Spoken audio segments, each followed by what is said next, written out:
9 This months of this. conference will now be recorded. There we go. Good morning, everybody. I'm going to try to make this as quick and painless as possible. I just have a few things to go over. As you saw, the agenda is nice and short. So, what do we have? Back to the usual. I need another new admin. The girl who was scheduled to work Thursday, Friday, Saturday quit. So we were lucky. Lisa from the Hicksville office's daughter, Julia, is filling in this weekend. So be nice, as I know you all would be anyway. So she was kind enough to fill in on such short notice because the girl was supposed to work Thursday and called me Wednesday to quit. So if you know of anybody, let me know. It's just Thursday, Friday, Saturday, 9 to 5. So on the hunt again. I'm going to skip over number 2 because that's going to be the majority of our meeting today. Just a reminder, I know we just got hit with the tech fee and E&O bill from the company. That's from American Homes for all the wonderful tools they give us to help us sell our listings and promote our listings. But don't forget the LIBOR bill is coming due. I like to keep you guys to remember so that all of a sudden when you get the bill in September, you're like, oh my God, and I can almost guarantee it's going to be at least $700. It was $675 last year since we merged with this one key, and you now have access to 2 MLSs, not just one. Why we need access, whatever, I'm not going to get into that. But it's definitely going to be more. I'm banking. I'm hoping it's only like $750, but I wouldn't be surprised if it's even more than that. So just prepare yourself. I like to give you a little bit of heads up because people don't think about it, and then all of a sudden September's here before you know it, and you're scrambling. So even more reason to do a deal so you can pay your LIBOR dues. How about that? All right, so just keep that in the back of your mind. Okay. So our numbers are picking up a little bit. June was a horrible month. We only had 1 closing for June, but I already know we had 1 closing so far for July, and I know of 2 that are scheduled so far for next week. I think Josephine has 1 and Sandy and Connie have 1. So as you hear about those closings, please let me know because obviously that's what keeps our lights on. So we need to keep that on. Our closing is confirmed, but we can't go. So I don't know what arrangements I'm going to have to make to get the check because the management company is not allowing brokers into the closing. So I'm waiting to get back from the seller's attorney right now. So I'll let you know on that one. But the closing is scheduled. Connie may just go and sit outside and wait for somebody to come out at the end of the closing. I don't know what we're going to do. I have one on the 29th. Okay. Oh, what are you closing on the 29th? Oh, awesome. It's all cash, that's why it's closed. Right. Okay. Awesome. See, that's a good one.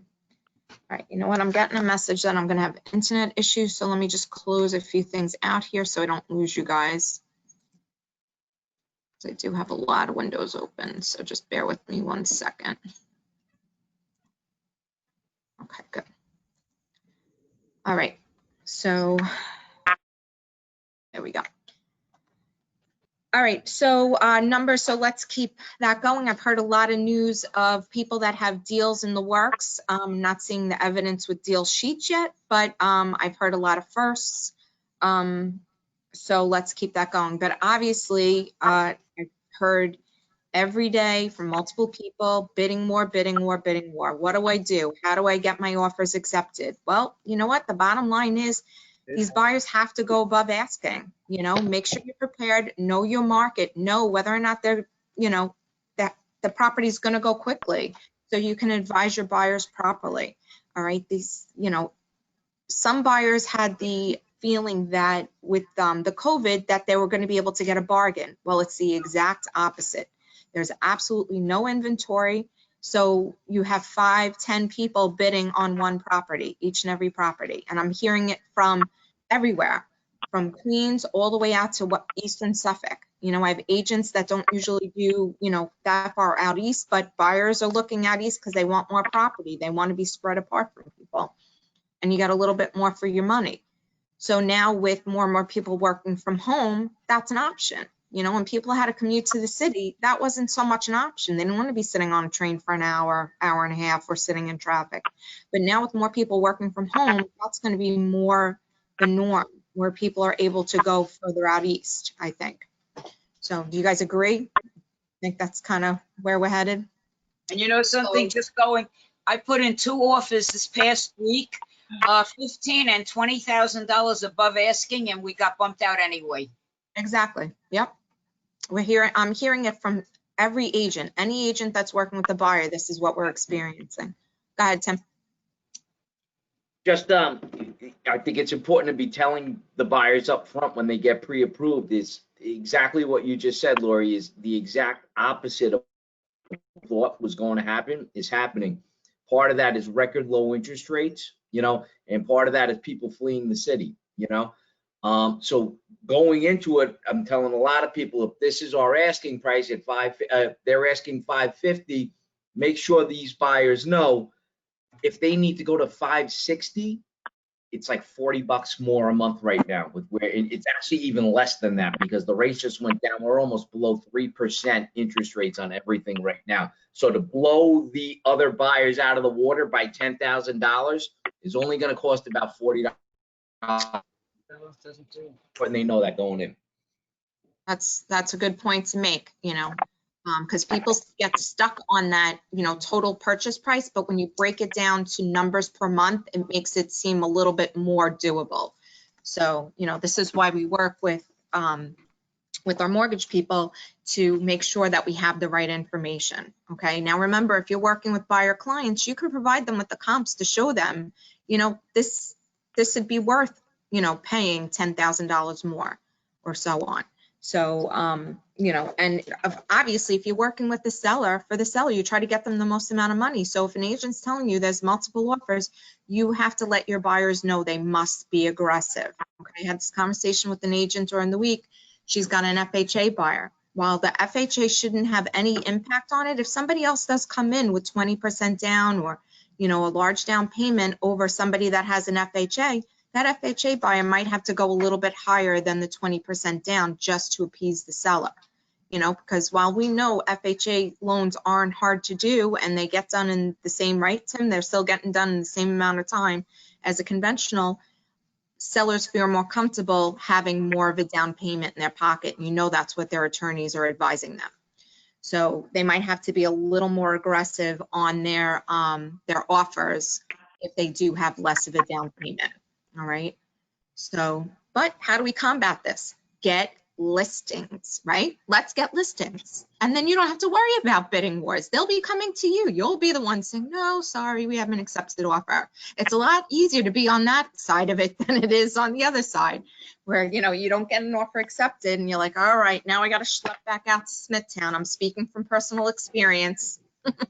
So, the past couple weeks I've been going from Middle Village to St. James and back and forth. So I'm living it just like you guys are. So when the offers don't get accepted, you're back to the grind. And what am I going to show them? That's the biggest question. So if you have the listings, it makes life a little bit easier. So I know I had sent out an email during the week that things had lifted a little bit. The company's position on prospecting had opened up.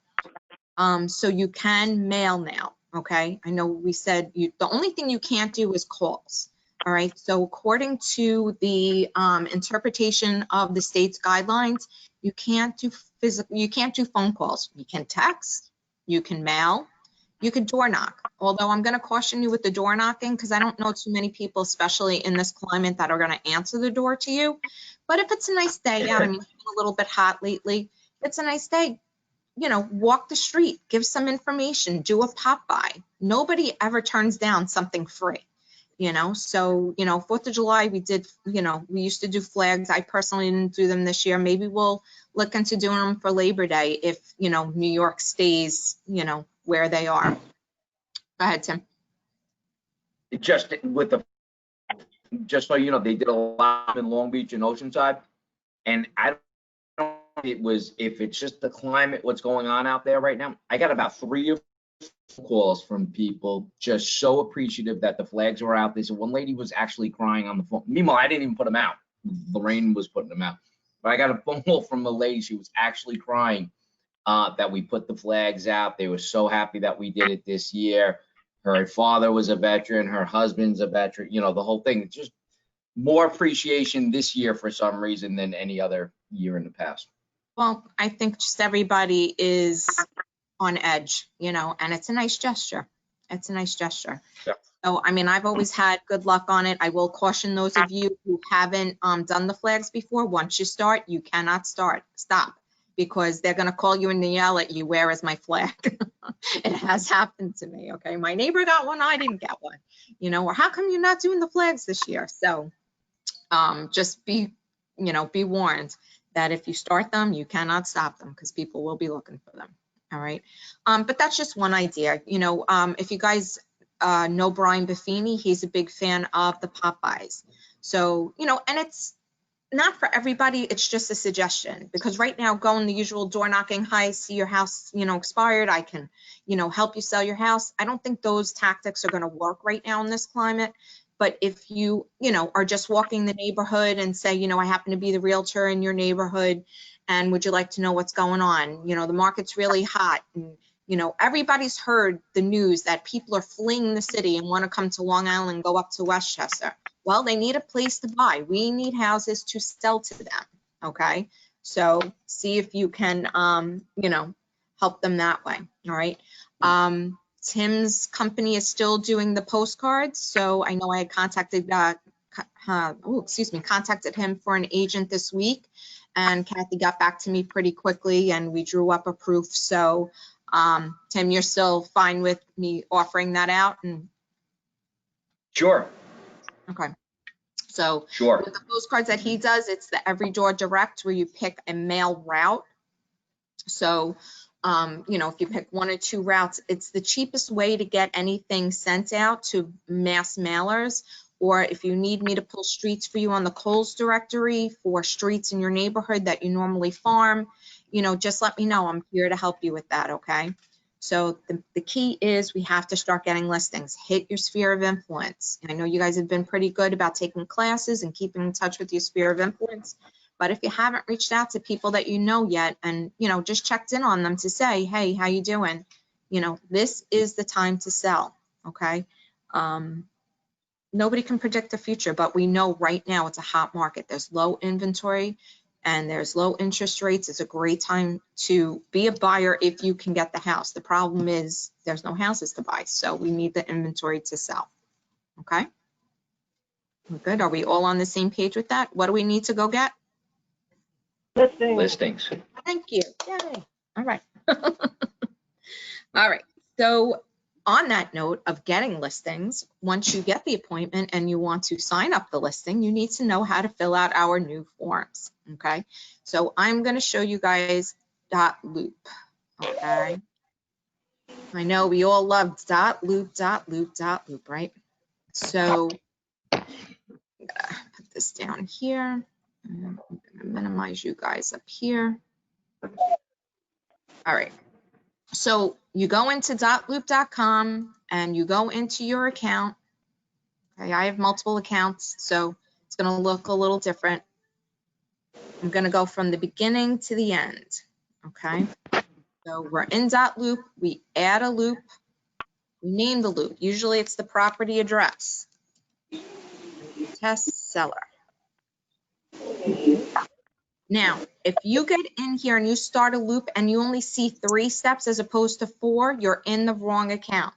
Some people are having this issue because they might have had a .loop account before Century 21 gave you one. So that means you would be in a personal account, not your Century 21 one. You must see 4 steps when you go in here. If you go in here and you see only 3, go to the top right corner and make sure you click on, like you would see your name twice. Click on the other one and that should be your Century 21 account, okay? So that's number 1, make sure you see 4 steps. Step 2, name the loop. So in this case, I'm gonna name it property address. Then hopefully you can see this little blue button down here. Mine is covered. Hit continue. Step 2, select the loop, seller residential loop. Continue. You have a photo, you can upload a photo. If not, you hit continue. And that's it. There we go. We just added a loop.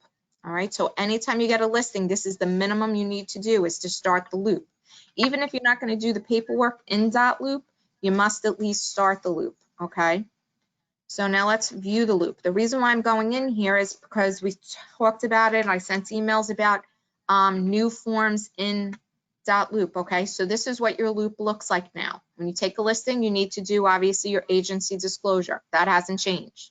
Now a required field is the New York State Fair Housing Disclosure. That's new, very simple. You go in and there's like 4 questions. Now, if you add the seller's, your name, you could auto-fill this. I obviously didn't do that. But here you go. This form was provided to me by Lorianne Quayozzi of Century 21 American Homes. This would be Mr. and Mrs. Seller, blah, blah, blah. And then this is where they would sign, okay? I'm not going to save that, but that's very simple, okay? The 2 main things that have changed is, remember I said the listing agreement is now different. So your exclusive right, C21 exclusive right to sell is what we used to call page 2. This is your actual contract.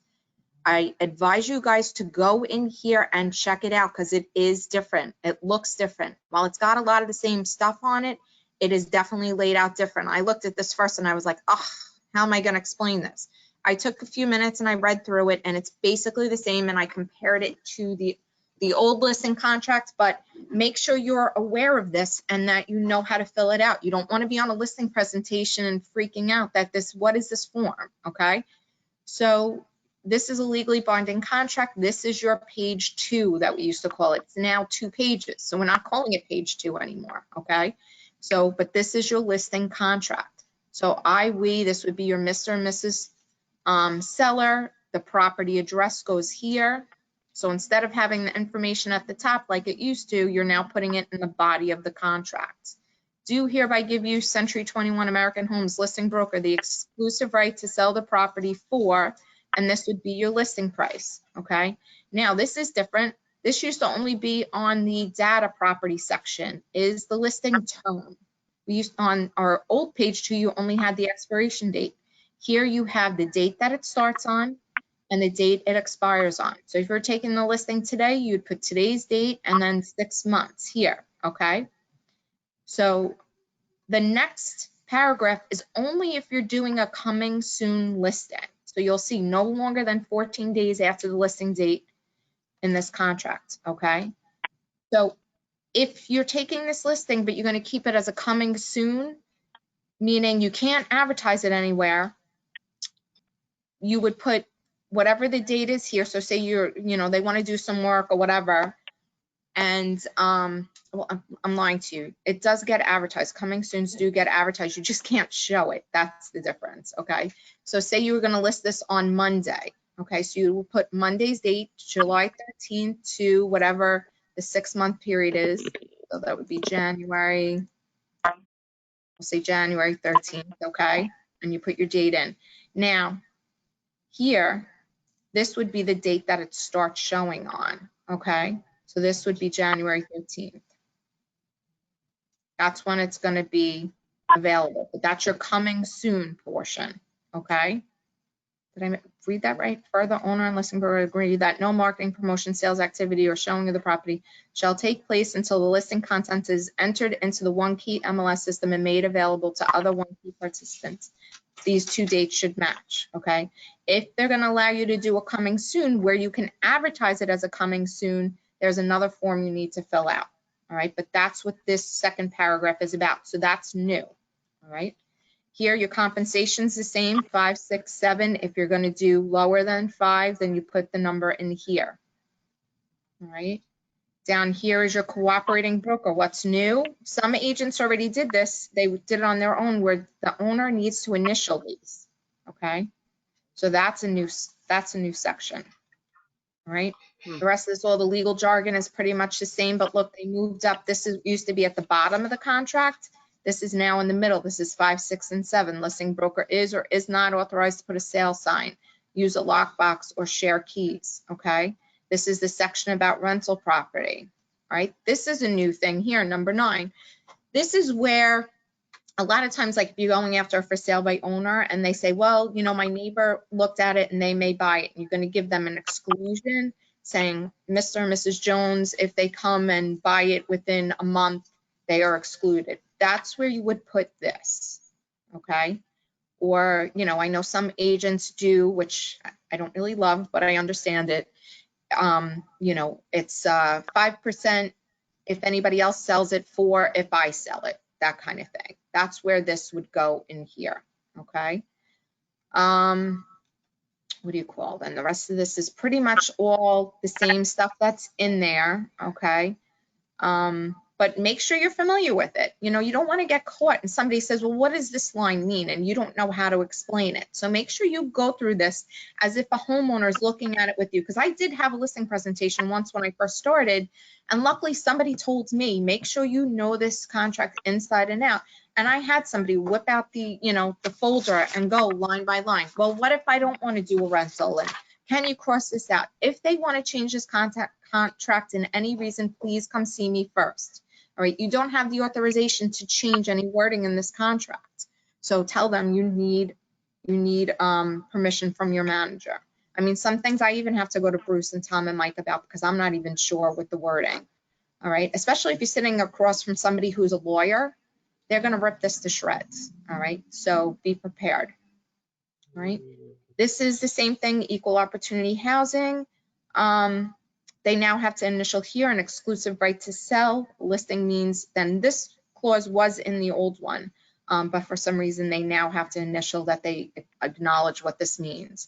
Listing means that if you, the owner of the property, find a buyer for your house, or if another broker finds a buyer, you must pay the agreed commission to the present broker. An exclusive agency listing means that if you, the owner of the property, find a buyer, you will not have to pay a commission to the broker. However, if another broker finds a buyer, you will owe a commission to both the selling broker and your present broker. All right, this should be an exclusive right to sell only. That's what it says right at the top, okay? So I guess maybe in certain cases or other states, they allow this agency. Sometimes when you see a listing out there and they're offering cooperating broker commission, they put an A next to it. That's what it means. It means that the seller has the right to sell it on their own. We personally do not allow that. We don't take open sales. You can do that for rentals, but you can't take an open sale, okay? We're not going to spend all the money to maybe not get anything. And there's a lot more chance of it that way, okay? So does anybody have any questions on any of that? I mean, it's a little different, but it's one of those things you just have to kind of look at it and play around with it to make sure you're familiar with it. All right. So I have a question on, yeah, go ahead. on that bottom portion, which just went off my screen. If the owner finds a buyer on their own, we can't leave that open-ended for the whole listing. What we usually No. What that's saying, that's just, see at the top, it says exclusive right to sell. Let me go back to it. That's what they're signing, an exclusive right to sell. Okay. All that bottom is saying is it's giving the definition between the difference. So Okay. what you would explain is this contract you're signing is an exclusive right to sell. Right. All right. So this is just explaining what it is and that they're initialing that they understand they don't have that right to do that. Okay. I see it. Okay. Yep. I All see right. it. Okay. So now what used to be the page 1 is the residential listing worksheet. It's now 8 pages. All right. So more than likely, this is not going to be in the listing packet. If it is, it's not going to be duplicated because it's not a mandatory field anymore. Well, not mandatory for the seller to sign it, even though I believe there is a signature at the bottom, they said. It's not mandatory for the seller to sign it. Actually, you know what? Our company wiped out the signature, so you don't need to do that. There's no signature on here anymore. So this is just for you so that you know you fill out the right information on the listing, all right, that you have the correct information to list it. But this is basically mirrors what's now in the new one key. You know, you go in to enter a listing and there's 1,000 more fields than we used to have. So this will help guide you in what you need to answer in order to put it into MLS, all right? So, but the seller does not need to sign this anymore like they used to in the old paperwork, okay? So the Yeah. only thing the seller has to sign is the second page. The second page, well, in addition to obviously agency other- led the other and all paper. that stuff. But as far as the listing contract goes, just the right to sell agreement. That one.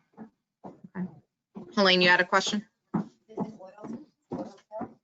Yeah, if you go and if you put the people in, it'll autofill, but you're not putting, it'll fill in the address, but all the basic information won't fill. But the reason why, I've been telling you guys to try to get used to using the forms on Dotloop and filling it out on Dotloop is because eventually Dotloop and OneKey are going to talk. So if you can fill all this paperwork out in OneKey and have it pushed to, fill it out in Dotloop and have it pushed to OneKey, so you don't have to now re-enter all the information when you enter the listing, that's going to save you a lot of time and headache. All right. So it's not turned on yet, but it's definitely happening down the line. All right. So we need to get used to doing that. All right. So does anyone have any questions on any of that? I somehow lost all my cameras, so I can't see anybody. So if you're waving hands, just start talking because I can't see you. No? Yes? No? Maybe so? Okay. I didn't mute anyone, so you guys are free to talk. So, I mean, that's really all I had. We have a lot of open houses this weekend. So, Joe is doing his new listing at 140 Ribbon Street tomorrow from 11 to 2. I'm doing my new listing, 65 Dawes Avenue, tomorrow from 12 to 2. Marisol's doing her listing, 447 Lido Boulevard tomorrow from 11 to 12:30. And Maria is doing 57 Frederick in Freeport tomorrow, 12:30 to 2. All right. So if you guys are working with any people, I mean, in my case, I'm happy for you guys to send anybody. Agatha will be helping me with my open house. Just have them let us know that they're working with you. Okay. Open houses right now are, 2 people in at a time. They have to wait outside 6-foot distance. When we give you your open house packets, I don't know whoever's done an open house yet, but you get, not only do you get the flyers, you get the sign-in sheet, you get your fair housing disclosures, you get one of these. I can't even see if you're seeing that. Helene, can you see the sign I'm holding up? No? All right. Well, anyway, so there's a sign that says, as per New York State guidelines, only 2 people can enter at a time. Mask and gloves required. Please maintain 6-foot distance. So you're going to get this sign to put on the front door to let people know this is what you need to do. All right. And then there's also a fair housing disclosure that has to be displayed next to your guest register that you have. Okay. So the open house packets have all of this all ready for you to go. All right. So this is the fair housing notice. Okay. So if you're having an open house, just let us know by Wednesday and whether or not you want flyers, and we'll have it all ready for you to pick up, by Friday of the open house. Okay. I'm trying to think what else. Did you guys have anything you wanted to talk about? Any questions you had? Yeah, I have a new listing to talk about. Yeah, go ahead, Josephine. Yeah. It's in Elmont at 348 Travis Avenue. It's a wide line cape on 60 by 100 with a full finished basement, 4 bedrooms, 2 baths. Asking $550. The basement has a bathroom in it and a separate exit. Sounds good. So, yeah, it's a good house. Good. It's got a new kitchen with granite, in stainless. The kitchen is less than a year old. It's got a lot for it. So if anybody has any buyers for Elmont, show it. Okay, perfect. Anybody else have anything else they want to talk about? Tim, you have anything? Well, like I said before, record low interest rates. They just dipped again yesterday. So a couple of the programs, your regular conventional loan right now is below 3%, which is absolutely crazy. I don't know how long it's gonna last. But like they say, you gotta make hay while the sun shines. And just a little shout out to the Kings Park varsity high school baseball team, 2-0 in this Long Island tournament. Gonna play Sayville tomorrow, championship on Sunday. Baseball is back. Park. Go Gerard. Yeah. Very good. Okay, so I just wanted to let you guys know, you've been doing a great job at coming into the office, making sure you sign in, that you're keeping your distance and wearing your mask. So thank you for that. And I wanted to let the rest of you know who aren't coming in, feel free to come in. I mean, we really have 2-3 people tops at a time. So it's been quiet. So if you want to come in, we have, I think, 5 common desks. So just check with me, more than likely, everything is open for you to come in. So I'd really like to see everyone. But if you're out in the field selling houses, that's fine. You don't need to be in the office, okay? I'd much rather that. But if you needed to come in and do some work, you feel free to come in, okay? So as for that, I guess everybody stay dry with this crazy weather we're about to get, and then have an awesome weekend. Thank Hi. you. Yeah, stay Thank healthy, you. everybody. Bye-bye. I got it. Bye. Bye now.